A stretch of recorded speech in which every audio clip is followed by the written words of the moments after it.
Constipation की problem नहीं बढ़ेगी, उसमें थोड़ा सा एक काम और कर लिएगा, बढ़ती तो नहीं है, अगर किसी किसी को होता होगा, उसमें क्या होता है कि अश्विनी मुद्रा का अभ्यास करने के बाद मूलबंध लगाना चाहिए। ठीक है, थोड़ा सा अश्विनी मुद्रा कर लेना चाहिए, उसके बाद मूलबंध का अभ्यास करते हो तो कब्ज की समस्या नहीं बनेगी। वो तो कब्ज और अच्छी तरह से मल अच्छी तरह से पास होता है ये तो मूलबंध से। ठीक है ना। हाँ, यदि आपने कुछ प्राणायाम अधिक कर लिया ना तो उससे मल टाइट होने लगता है, सूखता है, सही समय से आपने मल का त्याग नहीं किया। जो भी ऐसे करते हैं, जो पेशेंट होंगे, कई कारण होते हैं, दवा खाते होंगे या कुछ और करते होंगे, तो उससे भी होता है ना, मल बाध्य होता है।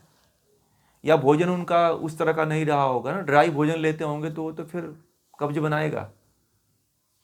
भोजन का प्रभाव नहीं होता है इसमें कि मूल बंद करोगे तो भोजन नहीं, उनका भोजन सुधरवाइए आप, गड़बड़ उनके भोजन में होगी।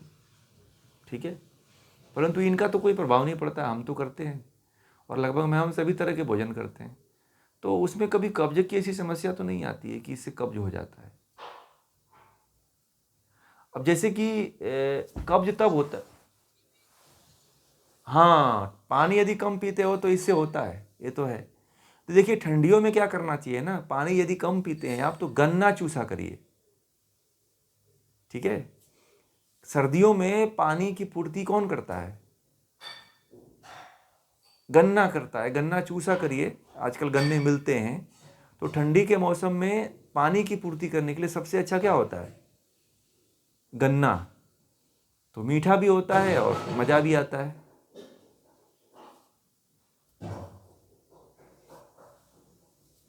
ठीक है, मल को, और एक बार यदि आप गन्ना चूस लोगे ना तो मल बहुत क्लियर होता है, बहुत अच्छा होता है और एकदम पेट क्लीन हो जाता है, साफ हो जाता है। तो जो नेचुरल चीज़ है ना उसको तो आप उपयोग किया करिए आप। और जैसे कि जालंधर बंद है, जालंधर बंद जिनको सर्वाइकल की तकलीफ है ना, उनको थोड़ा सा ध्यान देना है कि वो न करें। ठीक है, उनको करना है तो दबाव नहीं देना है ज़्यादा देर तक, या फिर नीचे की तरफ ज़्यादा झुका करके इस तरह से रखने में, ऐसे भी ना करें, थोड़ा हल्का भी करेंगे ऐसे तो चलेगा, ऐसे समझ करके, क्योंकि उनको प्रॉब्लम है तो वो तो उनको ही देखना पड़ेगा ना, ध्यान देना पड़ेगा, उनको ही पता चल पाएगा इसमें। उड़ियान बंद में मान लीजिए कि जिनका बहुत जल्दी ऑपरेशन हुआ हो, ठीक है, कोई, तो वो लोग इसका अभ्यास थोड़ा सा सावधानी से करें। ऑपरेशन वाली महिलाओं को थोड़ी थोड़ी समस्या आ जाती है, क्योंकि वो जो ऑपरेशन करते हैं डॉक्टर पूरे लेयर्स को नहीं सी पाते हैं। जिनका सिजेरियन हो गया तो पूरे लेयर्स को पकड़ नहीं पाते और सी ही नहीं पाते हैं, इसलिए महिलाओं का पेट कभी कभी देखा होगा आप लोगों ने कि कम नहीं होता है। जिनका सिजेरियन हो गया है, मेरे पास बहुत सी महिलाएं ऐसे आती थी बहुत पहले, वो बताती थी कि हमारा पेट कम ही नहीं होता है। तो वो तो हमने एक सिजेरियन डॉक्टर था, मैंने उससे बात किया कि ये महिलाओं का पेट कम ही नहीं होता है बच्चा होने के बाद, बोले कि इसमें गड़बड़ी ये हो जाती है। वही उसी ने बताया मुझे कि कहीं कहीं पे जहाँ पे डिलीवरियाँ होती हैं तो बहुत से डॉक्टर जो होते हैं वह जो चमड़ी जहाँ से काटते हैं, वो चमड़ी जैसे ही काटते हैं अपने अपने खिसक जाती है पीछे की तरफ, फिर उसको खींच करके सिल नहीं पाते हैं। टाँका यदि सही से नहीं लगा हुआ है तो भी पेट बढ़ता है। ठीक है, ये भी समस्याएं, बहुत बड़ी बड़ी समस्याएं, वो बता रहा था कि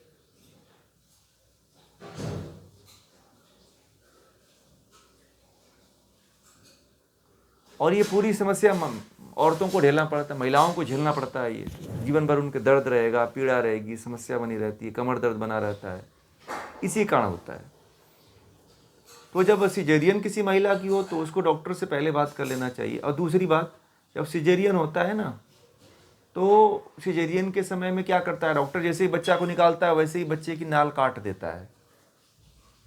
तुरंत नहीं काटना चाहिए, कम से कम जो है 5 मिनट के बाद काटना चाहिए। इससे बच्चा जच्चा दोनों को प्रॉब्लम आती है।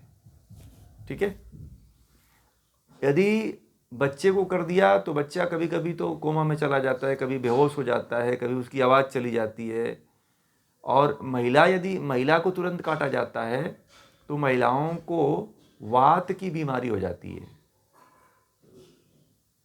ठीक है, और दर्द की बीमारी हो जाती है। कोई दर्द ऐसा पकड़ लेता है परमानेंट कि उसको छूटता ही नहीं है। तुरंत गर्भनाल नहीं काटना चाहिए, कम से कम 5 मिनट तो रखना चाहिए।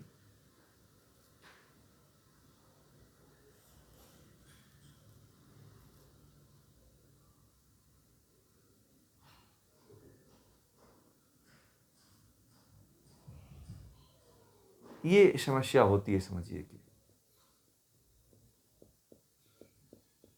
प्रेगनेंसी में बड़ी सावधानियां रखनी पड़ती है और उसी कारण महिलाओं को बहुत बड़ी बड़ी समस्या आती है। आजकल जो सिस्ट हो जा रहे हैं इसी कारण होते हैं, फिर गर्भाशय निकाल रहे हैं, उसका कारण महिलाओं को और झेलना पड़ता है।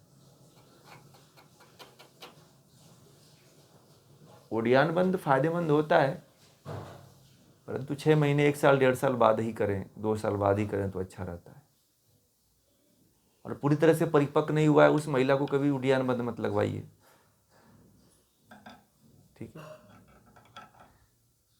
और वैसे भी तो 2 ही बंद का ही अभ्यास ज़्यादा से ज़्यादा करवाइए। पता है उद्यान बंद करने वाले जो मोटे लोग होते हैं वो बहुत ज़्यादा खाने लगते हैं, भूख बढ़ जाती है, पता है। उद्यान बंद करो तो भूख ज़्यादा लगती है। एक लोगों को मैंने बताया था तो इतना खाने लगे, बोले कि मेरे वजन बढ़ने लगा। एक महिला को ही बताया था, एक महिला को बताया था कि उनके उनके बच्चे नहीं हो रहे थे, तो मैंने कहा उद्यान बंद लगाओ। बच्चे तो हुए उद्यान बंद लगाने से, परंतु क्या हुआ कि उनका शरीर बहुत ज़्यादा बढ़ गया।